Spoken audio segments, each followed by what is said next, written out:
Welcome to Inspire Campfire, a podcast where ordinary people tell their stories of extraordinary adventure. These are campfire stories meant to inspire the rest of us to light the fire within, get outside, follow our dreams, and return to tell our own stories. Ready? Let's strike the match.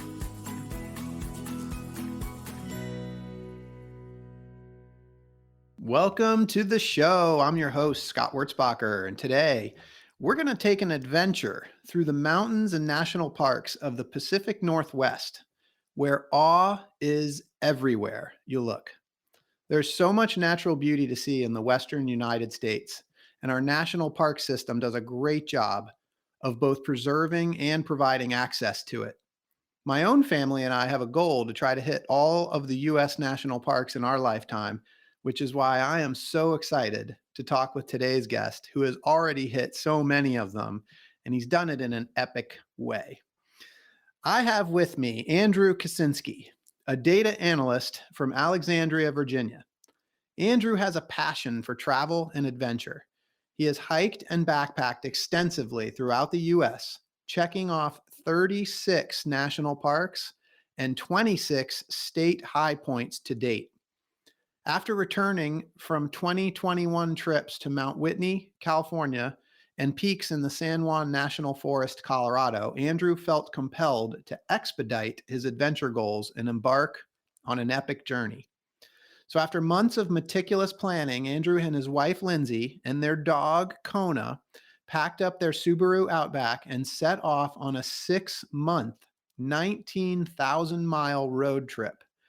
But he doesn't call this trip an experience of a lifetime because his fire within is roaring and he's already dreaming up how to keep the adventures rolling.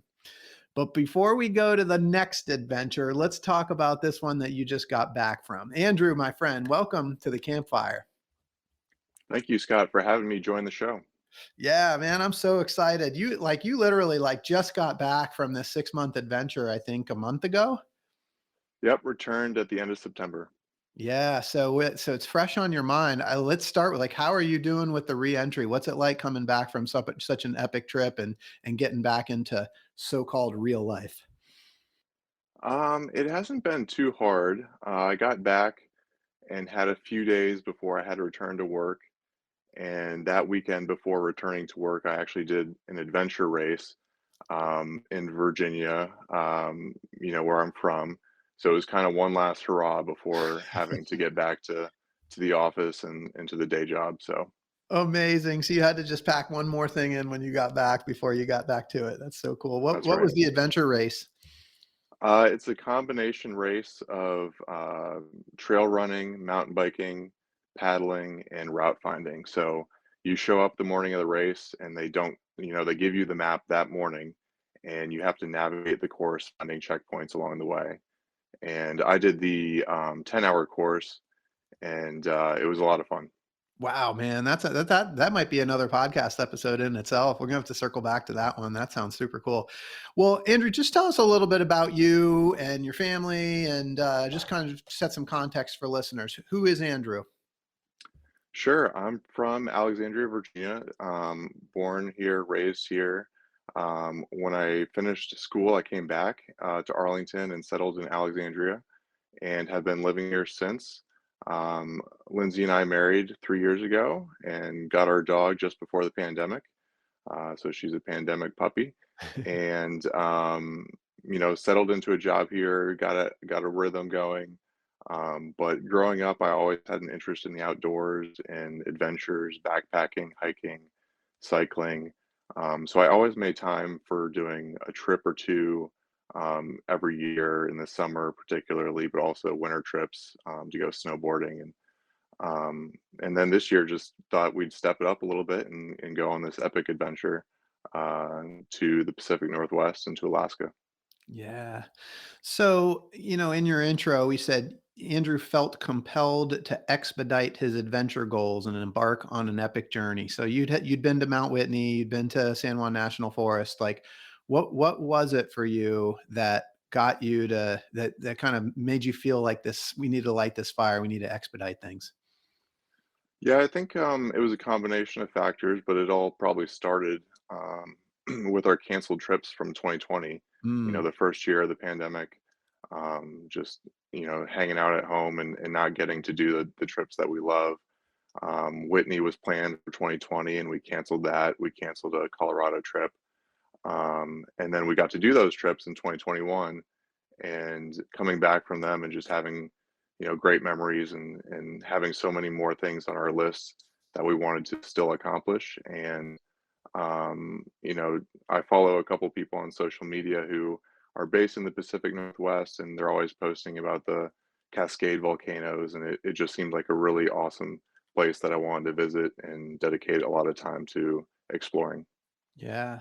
So you start planning this epic adventure, and we'll come back to kind of some of the motivations and the planning and all that. But I guess for listeners, can you give us an overview of the trip itself? Where'd you go? We know it was 6 months. We know you covered 19,000 miles, but let's hear some more details. Yeah, there's a lot of ground to cover over 19,000 miles. So we left Virginia and Maryland in April, and our first major stop was in Colorado, where we met up with some friends and spent 4 days skiing and snowboarding in Colorado. The next major stop was the national parks in Utah, which I Nice. had been to before, but Lindsey hadn't been. So that was a lot of fun going to Canyonlands, Arches, Bryce Canyon, and Zion. Hmm.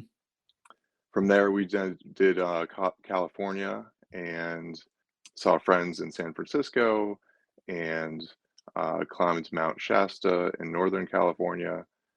And then we moved on to Oregon and started the Pacific Northwest journey, where we spent a lot of time in Central Oregon, Bend area, and Hmm. Ashland in Southern Oregon, climbing Mount Hood. And then as we moved on to Washington, we climbed Mount St. Helens, Mount Baker, Mount Rainier. So we had a lot of mountaineering goals in the Pacific Northwest, and we're really excited to have had the opportunity to climb those peaks. That brought us through May, and then was kind of phase two of our trip, where we went to Alaska. So I did the drive up through Canada, British Columbia, and the Yukon into Alaska and then met Lindsay there, and she joined for about 2 weeks, 2.5 weeks, and we explored national parks and Anchorage and the peninsula there. And then she had to go back to the East Coast for the remainder of the summer. She joined me for a week later, and from there on out, I had a couple friends joining me, doing backpacking trips and hiking, and I had a few weeks or a few days here and there where I was by myself as well. But by the end of it, I got to go to all 8 of the national parks in Alaska. Got to see pretty much the entire state from Anchorage and Juneau to Fairbanks, all the way up to the northernmost city in Alaska, Utqiagvik, also known as Barrow, Nice. and made it on the western coast of Alaska too, Nome and Kotzebue. So really made it all over, which was really the goal, to pack in as much as possible and to really see the whole state. And we were really glad that we were able to do that. Man, you really did pack it all a lot in. So when did you finish in Alaska? And because I know your trip was basically through the end of September, I think, or was it? Right. Yeah. So September 18th, I took the ferry from I got on the ferry and left Alaska, and then the 21st of September is when I arrived in Bellingham, Washington with my car on the ferry. It's a Cool. 3-day ferry ride, and then from there I drove back to the East Coast. Man, what that's I mean, seriously an epic trip. And I'm kind of looking, I just was kind of making notes as you were talking just to follow this whole thing. Like the month of April, you climbed Mount Shasta, Mount Hood, Mount St. Helens, Mount Baker, and Mount Rainier. That's a lot of mountaineering in one month. Those were all in May. Yeah. In May. Okay, in May. Yeah. So you have kind of two phases of this trip. You did a whole bunch of mountaineering in the kind of the lower 48. and then Alaska was like more sightseeing. Did you climb any peaks in Alaska? Not any, major peaks as you might define them in the lower 48, right? So in Alaska, once you get above, 7 or 8,000 feet, they're glaciated Yeah, and have snow on them year round. So the highest I think I ever got in Alaska was about 6,000 feet, 6,000 feet. but still, climbed mountains, nothing like Rainier. Yeah, it's I didn't need my ice axe in Alaska. Didn't use my ice axe. got it. Well, I really, we haven't had anybody on the podcast yet that's really covered the state of Alaska, and the kind of the ground that you've covered is so incredible in all the parks. I'd really love to spend some time there. I guess before we go to Alaska, tell us some of the highlights of the mountaineering pieces and some of your favorite things that you experienced in the lower 48. Yeah, definitely. So the mountaineering expeditions was definitely like my major goal of part one of the trip, and was like the inspiration for that half of the trip. Um, I've been kind of gradually over the years stepping up my climbing and mountaineering, and mostly have experience in Colorado. Um, but I've seen so many pictures of Mount Hood that was just, top of my list. It's a beautiful mountain, and it's got a really unique approach from the south, where you take this Hogsback Ridge, and it's just an awesome looking mountain. And um, I did it once by myself this May, and had a great time. Um, got to the summit right for sunrise. It was a beautiful sunrise, great conditions. And then a week later, I had a few friends fly out to Oregon, and we climbed it a second time. Wow. And I got to lead them up there, which was a lot of fun too. Under a little bit different conditions, it was a little foggy, and but at the top we had great views, and you could see all the other major peaks in Oregon. So that was a really cool experience. And then Mount Rainier was also um, one of the things on our list, because, we're casually checking off the state high points. So both Hood and Rainier are state high points of Oregon and Washington. So Hood, I did by myself. I felt comfortable. There's no um, real crevasses or risk there. Mount Rainier is a kind of on another level. It's got lots of glaciers, lots of crevasses, so the risk there is a little bit higher. So we joined a guided group, and had 3 or 4 guides who led our group up the mountain. And it was actually a week-long trip where we did Mount Baker in the first 3 days, and then we did Mount Rainier in the second 3 days. And we were feeling a little bit, we weren't sure if we were going to make it to the summit, because Washington got a lot of late season snow this year, Yeah. and the avalanche conditions were just kind of iffy. So there had only been a few successful guided expeditions by that point in May.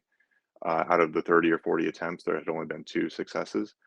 So we weren't feeling too optimistic, but we were trying to have a good time. And our guides told us the day before our summit bid, we'll have to check on the conditions and see how it looks. We don't take any excess risks.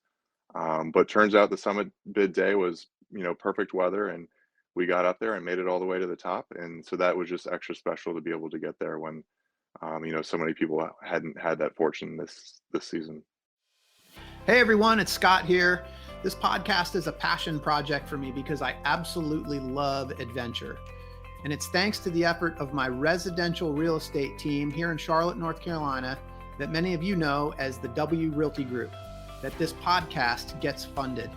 This awesome group of people have unmatched levels of competence and caring for our clients. If you know of anyone looking to buy or sell a home, our team serves the Charlotte, North Carolina market, but we can also help you find an agent anywhere throughout the US or Canada through our highly connected network. When you support our real estate business, you are also supporting this podcast. Thanks for listening, and thanks for your referrals. Yeah, it's so beautiful. And the thing is that you're talking May, that's kind of early season for those peaks. So these are not like, that's not like total summer conditions. I mean, Yeah. Yeah, it was freezing rain and snowing while we were up there. I've got, photos with my snow icicles on my hat, and so I'll have to post one of those maybe on your show notes. Yeah, for sure. We'd love to see that. Yeah, I mean, and like I want to go. So obviously, you're okay with these Arctic conditions because next thing you do is you go up into Alaska. But um, I gotta ask you because this is there's so much mountaineering in this. What is it that calls you to the mountains and specifically kind of this technical climbing? Yeah, I think, I really like backpacking and just being in the mountains themselves because it's just so grand. The views and feeling so small in something so massive. Mm, So just for that reason alone, I like mountains in general. And then the snow just adds like another layer of awe and awesomeness to the whole thing. Um, and honestly, actually, the snow sometimes is easier to climb than a steep, rocky or scree slope because you have more traction. Um, so sometimes it's not even more difficult, but and then also being able to do it in a spring-like or early summer condition where it's 60 degrees and you can be hiking in a t-shirt, but then you're on the snow is just kind of a cool experience. yeah, totally. Well, and so in those kinds of conditions, and the challenge that you're experiencing, like how does fear come into this for you? It's part of it, I would say. I think you have to have, you know, uh, I think a little bit of fear is healthy, but I don't try to take too many risks. I do have like a Garmin safety device if something were to go wrong, and I almost always on hikes like that will hike with a buddy or a group. Um, if something's too easy, it may not be as rewarding. So try not to always take the easy way out, which is kind of continuously led to more challenging endeavors. Can we go a little bit deeper on that? I love what you just said. If something's too easy, it might not give you enough of a challenge, I think you said. Yeah, I'm always trying to push myself to kind of the next level and try things that push me a little bit out of your comfort zone, and I just find a lot of reward in that. Yeah. That's super cool. You must have been feeling like reward after reward on this trip. Which of the peaks did you find the most rewarding? I think it was Mount Hood, because I had just been looking forward to it so much and had Mhm. seen so many pictures, and it's just such a cool mountain. And also that one is one that I did myself. I planned the whole thing. I studied the route. I had the maps. I checked out the conditions. So being able to do it, um, leading yourself or leading a small group is really rewarding for me because it tests you not only physically but mentally. So when we did Mount Baker and Mount Rainier, we had the guides who basically told us, here's what we're doing, here's how we're going to do it, here's what you need to do, which it was still challenging physically, but it didn't have that level of mental challenge that Mount Hood and other trips that you lead yourself on have. Yeah, so I'm getting a vibe that like there's the mental side is kind of almost like a problem solving because when you and I spoke before this call, kind of just getting to know each other, and you mentioned that like the guided trips weren't as rewarding for you because you liked this kind of idea of figuring it out on your own. Yeah, that's exactly right. And we might get into this when we talk about Alaska, but we did 4 backpacking trips in Alaska that were totally off trail. These parks in Alaska don't have, standard trails like you may see in the lower 48. So you're bushwhacking and navigating yourself, which was just an awesome challenge. So I love things like that. That's cool. So, like for listeners, I mean, what was your mountaineering experience and backpacking experience prior to these trips? I grew up as a Boy Scout. So in high school, I had a lot of experience. We traveled all over the U.S. Doing week-long backpacking trips. So I had that experience, and I continued it as I grew older through after scouting. And the last probably 4 or 5 years, I've done an annual trip to Colorado, um, usually flying into Durango and spending time in the San Juan Mountains in that area in early June, mid June, when there's still a lot of snow, especially at 13,000, 14,000 feet.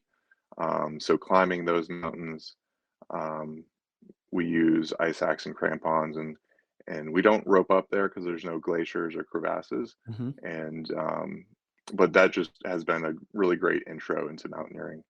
So this 6 months trip that you'd taken, this was not the first time you had a ice axe in your hand, and Right. and so I think part of the disclaimer here is don't set out on a 6 month trip and just think you're going to go climb a bunch of mountains. There's some experience behind what you set out to do here. Yeah, the experience is, you can't replace experience.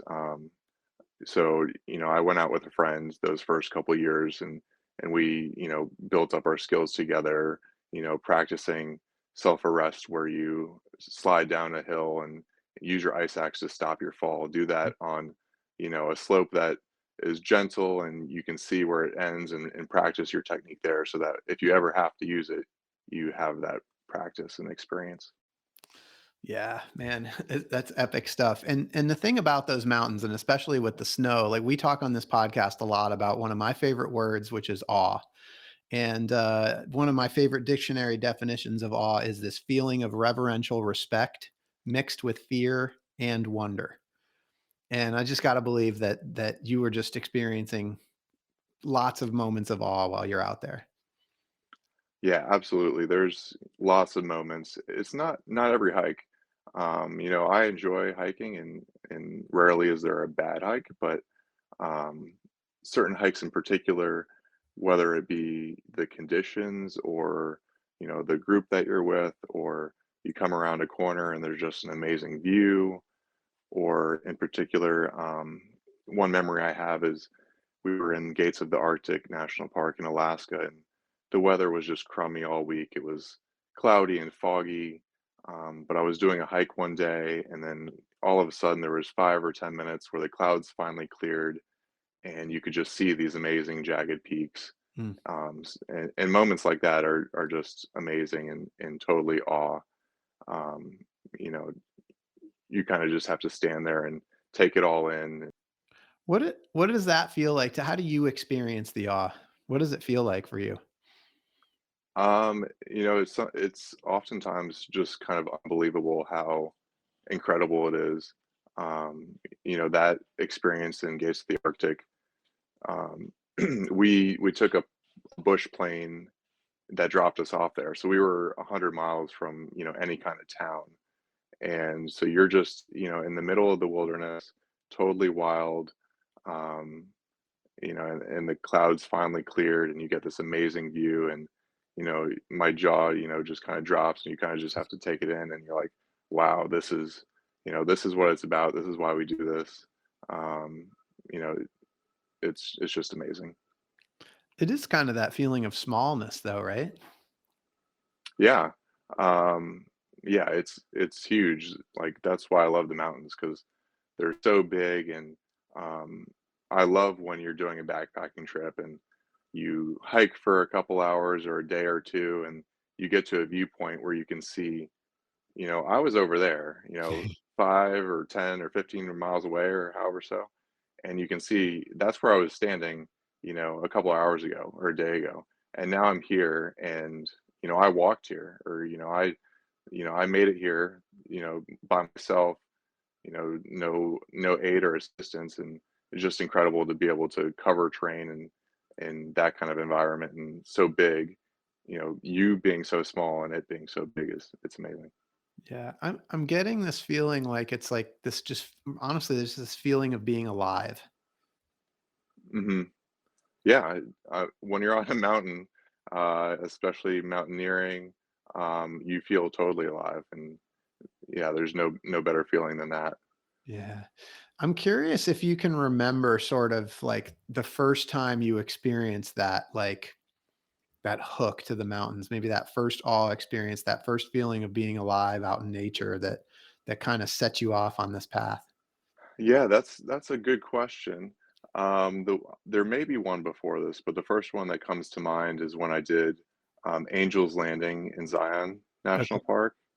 I did that with the Boy Scouts when I was in high school, and that's an incredible hike. And it was so great that we did that hike again this year on our Nice. road trip. Nice. But for those who don't know, Angel's Landing is this hike in Zion. It's permitted, so you got to get your permit, and then you climb up. There's a bunch of switchbacks. It's a pretty popular trail, and then you'll reach a point where the permits are required.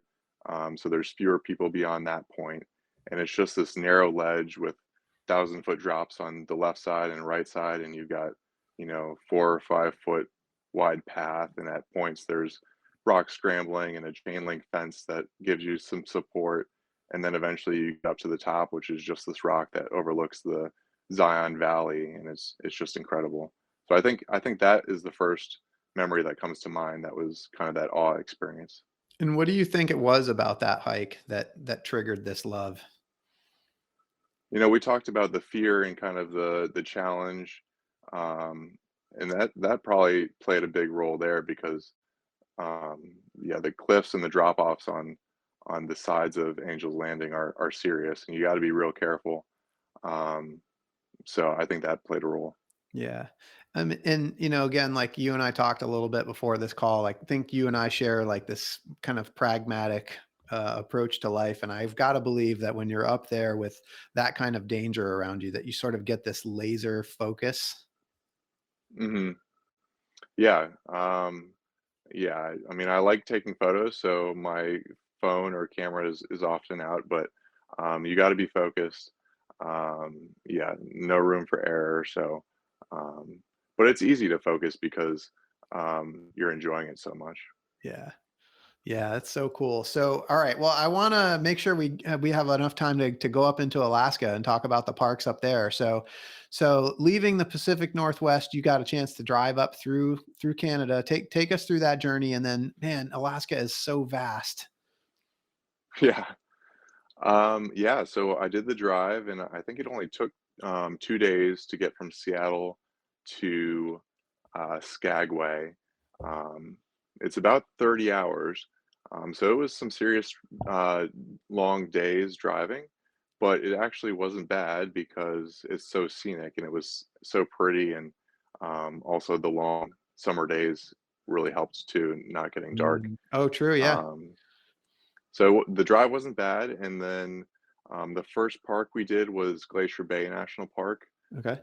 where we went backcountry sea kayaking. So Nice. we rented some kayaks, and we spent 2 nights. We got dropped off inside Glacier Bay, and did some paddling for a couple days. We had perfect conditions. We were a little scared because it's a little notorious for um, rain, cold, waves. It's a large bay. It's miles wide, so they can get pretty big waves. Mosquitoes, but we didn't have any of that, and it was just perfect conditions. The first day, actually, we were paddling, and I heard this noise that I didn't recognize, and I couldn't figure out what it was. I heard it 2 or 3 times, and finally, I turned around and I saw some water that was being sprayed. And at that point, I realized that it was a whale, a Oh, wow. humpback whale that was probably 3/4 of a mile away from us. So at that point, we kind of just stopped paddling and watched it for a few minutes. And it gradually got closer to us. And it kind of just hung out and swam near us for probably 30 or 45 minutes, which was just absolutely amazing Oh my gosh. Talk experience. talk about awe. What was there? Was there any connection there? Like just that experience of like that? I mean, massive animal. Like, what was that like? Yeah, so we had seen some whales as the boat was taking us to the drop-off point. So we knew that they were out there, and we knew we might have a chance of seeing one. And then on the boat, there's hundreds of other people sharing that experience with you. All have their cameras out. But then to be out there paddling by ourselves, just our small group, and for the whale to come up and hang out with us for a while was really cool. Very special. Yeah, awesome. It's unbelievable. Wow. Did you get any pictures of the whale? We got lots of pictures and some videos too. So yeah, I'll share those. That would be amazing to share. Yeah, Glacier Bay. Okay, and then where did we go from Glacier Bay? From Glacier Bay, the next stop was Kenai Fjords National Park Mhm. after a quick layover in Juneau and then in Anchorage. So kind of between each segment of adventure, tried to take a little bit of time to shower and do laundry and just decompress and take a little bit of time between the Very trips. good. Um, Important. Important. yeah, so Kenai Fjords is also awesome. It's got lots of glaciers, ice fields. So that was a little bit of a different experience. Also got to do some hiking there to the Harding Ice Field. And we also did a boat tour there where we saw lots of marine wildlife, lots of whales, sea lions, otters, you know, all different types, bald eagles, puffins, different birds. Um, so I mean, that's only 2 of the national parks. Yeah. I mean, we covered all 8, so it was really cool. What can you run down the list? What are the other 6? Alright, so we talked about Glacier Bay Yep. and Kenai Fjords. Yep. We also did, Denali, Yep. is drivable, and then Gates of the Arctic, I mentioned, is where the weather cleared and we finally saw, those awesome jagged peaks. Kobuk Valley National Park is also above the Arctic Circle, so it's near, it's, well, relatively near, Gates of the Arctic. So in Kobuk Valley, I did a backpacking trip in September, and that was the only place on the trip that I saw the Northern Lights because it was far enough north, and at that point in September, it was finally getting dark enough to be able to see them. So one night when it was clear, I finally got to see the Northern Lights in Kobuk Valley. Yeah, that's a bucket list item, and you actually sent me one of those pictures already. Like, can you just I mean, I wanna stop on the Northern Lights for a second because I think that's something that's on a lot of people's bucket lists, including mine. Talk to me about what that's like to experience that. Um, it was really cool. I wasn't expecting it, I guess, Mhm. because I hadn't seen them so far this summer. Yeah. Um, but what you need are darkness, obviously, and you need a clear sky. So if there's clouds, you won't be able to see them. And then there has to be the right activity level. So those kind of combinations have to all coincide. And so I got lucky enough for one night to see them. So I don't think I even set an alarm. I think I just woke up naturally in the middle of the night and decided to pop my head out. And sure enough, there was some northern lights. Um, they actually showed up on my phone. I think maybe even better than they looked in real life. Um, so the photos turned out really cool. You may have seen videos of Northern Lights where they're kind of dancing Yeah. and moving throughout the sky. Yeah. So that's something that maybe surprised me because I didn't see them dancing, maybe because that's like a time lapse or over, a longer period of time. They didn't Yeah. really seem to move, but nonetheless, they were still really cool. So I mean, it's the middle of the night. You said you just happened to poke your head out. Like, what time is it? I mean, just roughly.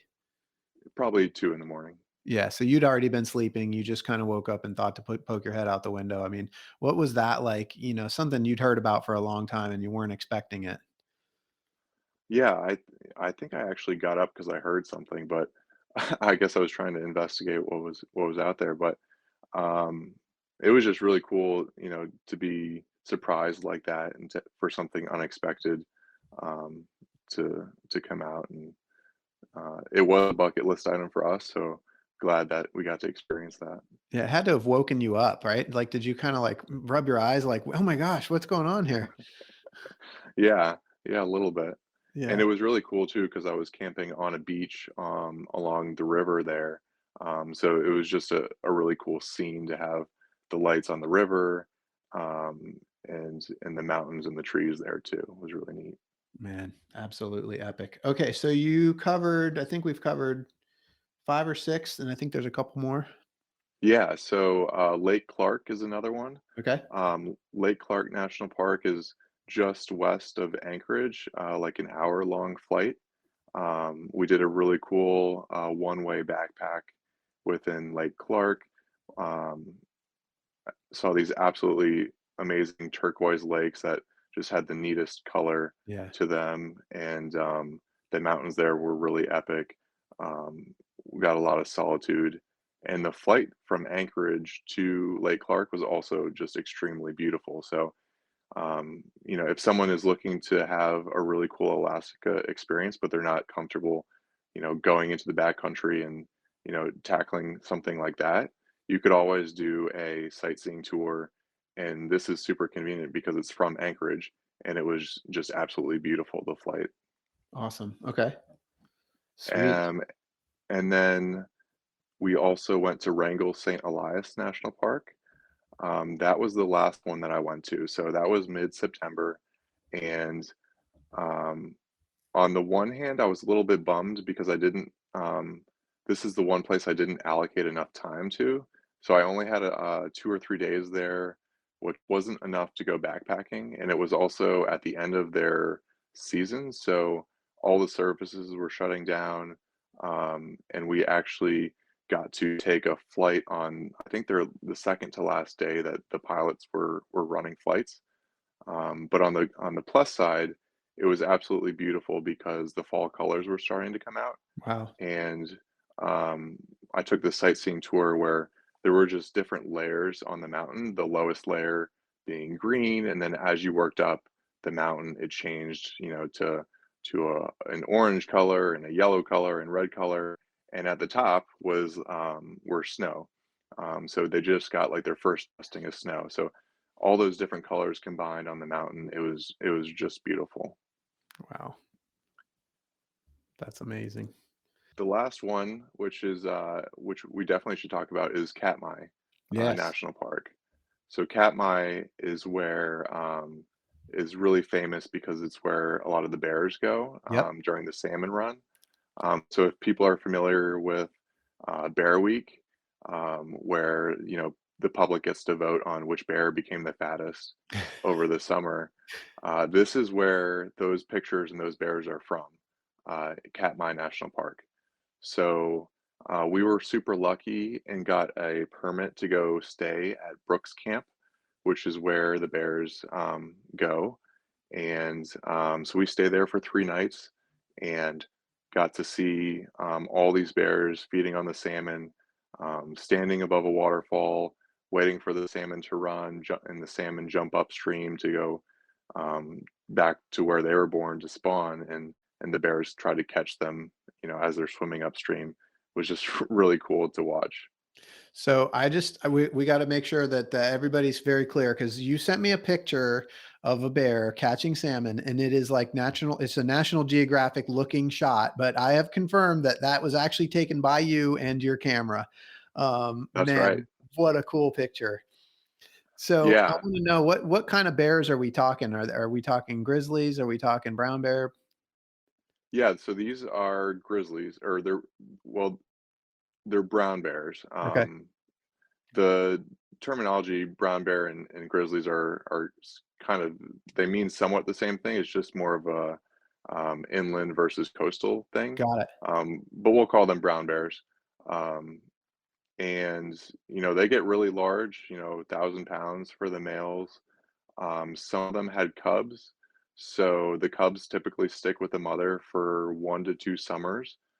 So the youngest cubs, were really small and cute, and we watched, the moms definitely, uh, you know, being keeping an eye on their cubs and very watchful. And then the 2-year-old cubs also were very cool, and they played with one another a lot, so that was really fun to Mm. watch.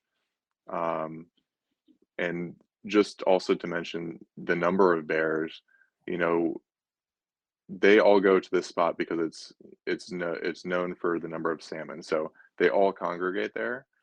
So there was a point where we were watching, at one moment there were 30 bears within Oh our my view, goodness gracious. all feeding on these salmon, which was just amazing. Okay, so I gotta paint a picture here because you said you were there for 3 nights, you got a permit. What are your accommodations like? And, are you staying in a tent at this point? Yes. So there's two ways you can do it. The first way is there is a lodge. So again, if you're not into camping, you can still experience this and you can stay at the lodge, but you have to know that the lodge books out about 2 years in advance, Uh-huh. and it's like $900 a night or something crazy like that. The alternative is to do what we did, which is to get a permit to camp. And that is also tricky because you need to log on to recreation.gov at a certain time, and you got to be quick on the mouse, and you got to snag a permit real fast.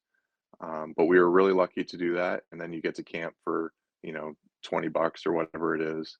And I think the campsite accommodates maybe 60 people a night, Okay. and the park service sets up a electric fence to Aha. keep the bears out. Okay. So we just hope the electricity doesn't go out. That's right. Yeah, I don't know. They must have a generator or something. So how close were you to a bear at any given point?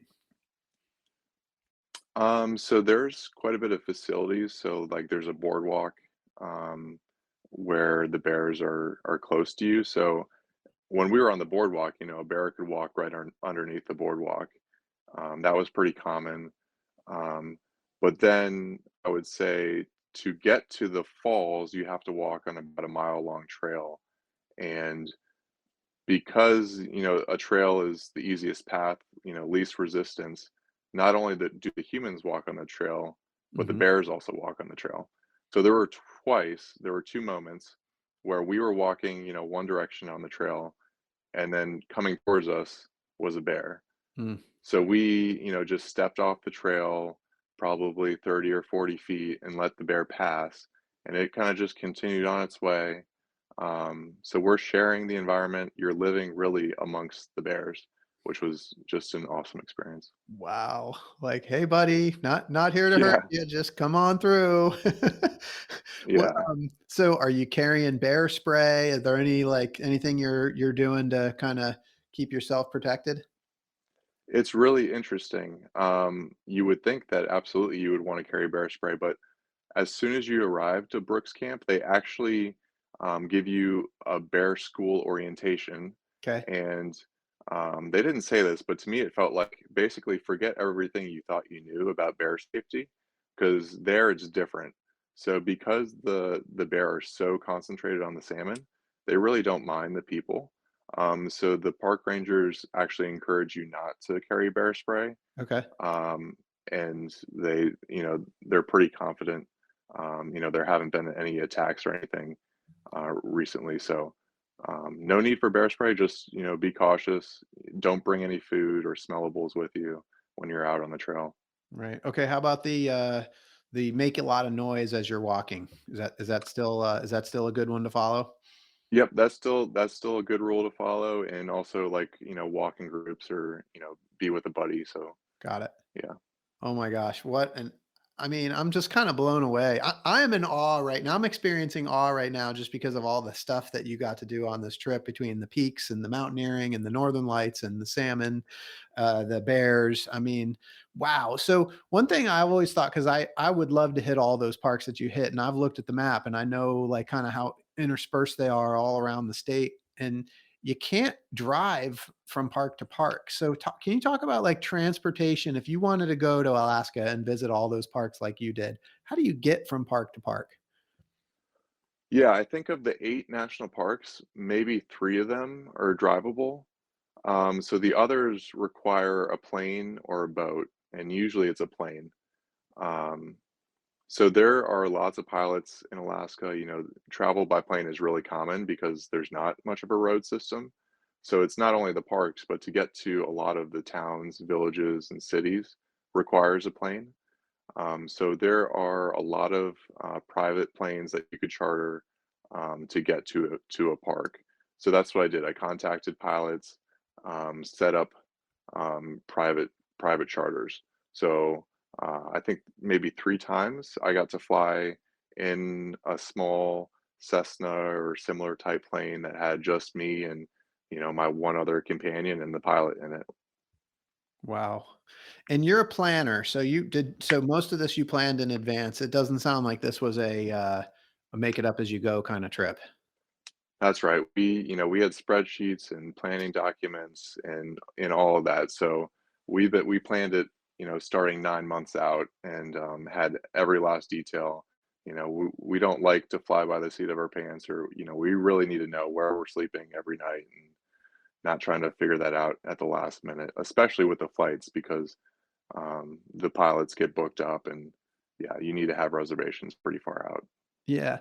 And that's such an interesting thing because a lot of times, like, people have a perception of somebody that's like going out into the wilderness as just being kind of a free spirit. Like, I just want to go be free and just kind of make it up as I go. And, again, like there was experience involved, there was a lot of planning involved. Like, what, and I also kind of wonder if that planning and the experience and all that kind of wrapped up is sort of getting countered by going out into the wild where it's like sort of controlled um uncertainty, if that makes sense. hmm I think, everyone has a different approach, and for us, this worked out really well, and it was kind of how we had to do it. But we definitely met people traveling who were doing everything last minute, and it seems like sometimes that'll work out for them, and they'll be able to snag a last minute permit because somebody canceled. But sometimes it seems like it wouldn't work out because they didn't have the permit or they didn't have the reservation. Um, so just because we wanted to really optimize Yeah. our time, it was really important to us to be able to plan it out. Yeah, when you go someplace that far away, like a lot of the national parks that have like lotteries for and limited amounts of permits that they give out. And hmm I know this firsthand from going to places like Yosemite and wanting to put in permits for Half Dome and places where you want to do these things, and if you wait till the last minute, you lose out. So Yeah. I definitely can appreciate that. Oh my gosh, this was so packed full. And so, like, we started out talking about how you felt compelled to expedite your adventure goals. I know I mentioned that early on. And so you did that. And so you expedited these adventure goals and you went on this epic adventure. What's next? Is there more expediting? Did you get it out of your system? Well, we have quite a bit of plans. So, um, our first plan, I guess, is that we're actually going to be moving to the West Coast. Okay. So, we've lived on the East Coast in Virginia and Maryland our entire lives. And so we just decided to try something new, get a little bit closer to that outdoor action. We're planning on moving to Bend, Oregon, be closer to those Pacific Northwest and Cascade Mountains, and really check off some more of those mountaineering goals that we have. So that's step one. And then this January, we're actually also going to do a ski and snowboard trip to the Dolomites in Italy. Wow. Okay. Um, so that's the next thing that we have on the books um, for adventures.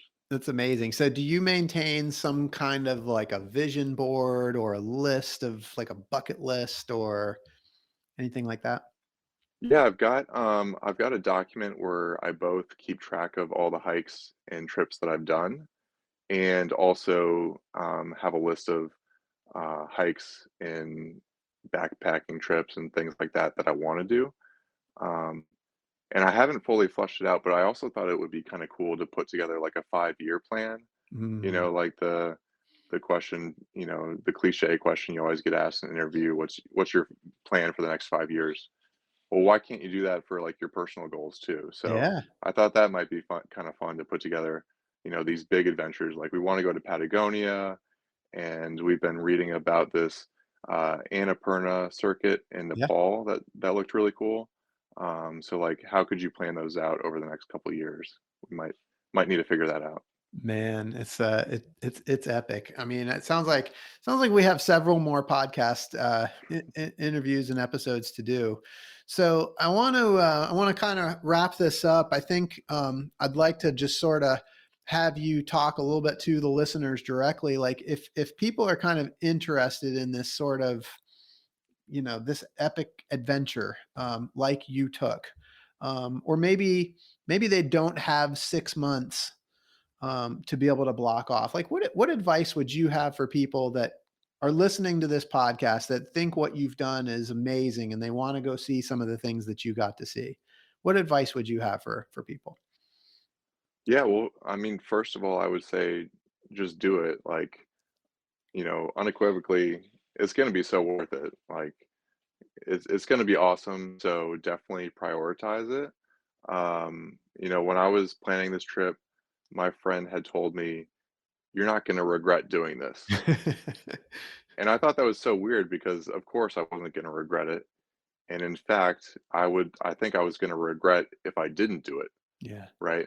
So it was just really important to me to be able to do it, and I think, um, you know, everyone should place that kind of importance on experiences, because, as cliche as it is, you only get one life, and it goes by really quickly. So make sure to really do things that are going to have a great, opportunity and experience for you.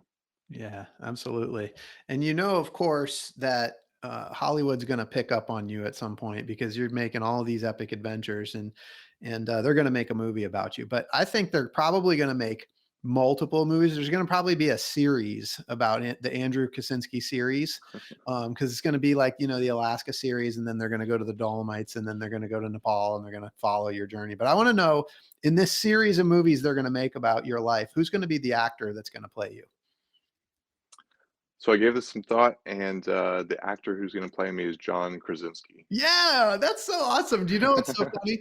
I was thinking about that. Like, that's exactly who I thought of before you said that, and I think he's perfect. I love it. Oh, That's a perfect one. Love that. Okay, so great. I'm for the, glad we're in agreement. we're totally in agreement, dialed in. And so, what's the movie? What's the first movie in the series going to be called? So it's going to be called Beyond the Beltway. Nice. Because we're from the Washington D.C. area. DC has their Beltway 495, and just this trip to us was kind of getting out there, going beyond, and exploring a different area, and really getting out there. Man, you got out there. You definitely got beyond the Beltway. I am so thankful. This has been so much fun. I'm like, a lot of the places that you've been have been on my bucket list. And now I'm like even more excited. Northern Lights, going to see the bears, the parks of Alaska. I mean, just epic. And I really appreciate you spending the time with us. And for those listening, I hope you've been inspired today as much as I have. I hope that Andrew's story has encouraged you to listen to the voice inside that calls you to adventure, because we want to hear your story next. If you have a story to tell or you need a nudge to create one, please send me an email. We'd also appreciate it if you'd help us spread the word by leaving a review and sharing or tagging Inspire Campfire in your social media. And until next time, I want to encourage you to get outside. Andrew, thank you so much for being here today. Really appreciate it. Of course. Thank you, Scott.